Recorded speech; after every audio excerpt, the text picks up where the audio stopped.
L'Afrique veut se défaire d'un système financier dominé par les devises des puissances occidentales. C'est l'un des défis pressants et la position actuelle des dirigeants du continent qui défendent qu'une telle dépendance et domination, notamment du dollar et de l'euro, fait traîner des sanctions occidentales sur les États en cas de différend, freinant ainsi les efforts vers la stabilité économique, alors que les appels se multiplient pour établir un nouveau système financier mondial qui va tenir compte de cet aspect. L'Érythrée estime que la Russie demeure un acteur clé dans ce processus. Le système monétaire mondial actuel est contrôlé par le dollar et l'euro. Les sanctions occidentales, ici et là, ainsi que la saisie des comptes ont été quelques-uns de leurs outils. Cela ne va pas continuer indéfiniment.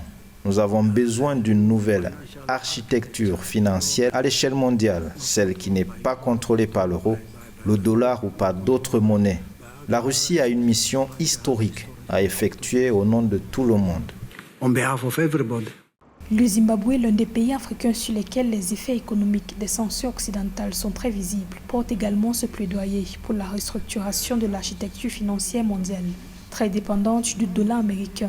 L'économie zimbabwéenne rencontre des réelles difficultés pour entreprendre des transactions libellées en cette devise à cause de ces sanctions qui pèsent sur le pays depuis plus de 2 décennies. Le Zimbabwe, qui compte sur le soutien de la Russie dans une dynamique de coopération pour son adhésion à la nouvelle banque de développement des BRICS, se dit prêt à rechercher des solutions de paiement alternatives autonomes.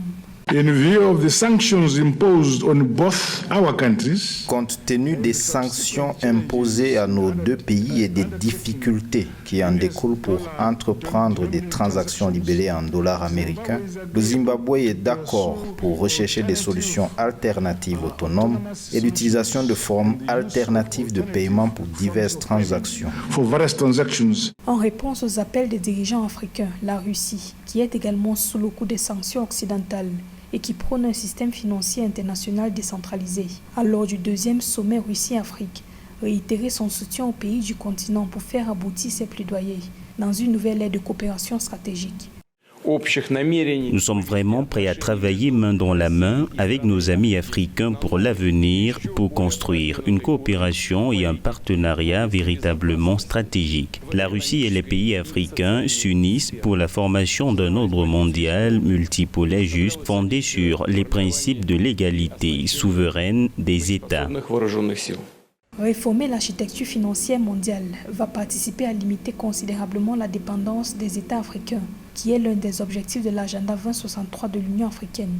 L'institution estime que le système actuel ne répond pas aux besoins et aux attentes de l'Afrique et des pays en développement qui sont confrontés à de nombreux défis, notamment l'aggravation de la crise de la dette. Elle appelle à un système financier plus inclusif, équitable, représentatif et adapté aux réalités des États pour relever efficacement les défis mondiaux et accélérer l'atteinte des objectifs de développement durable.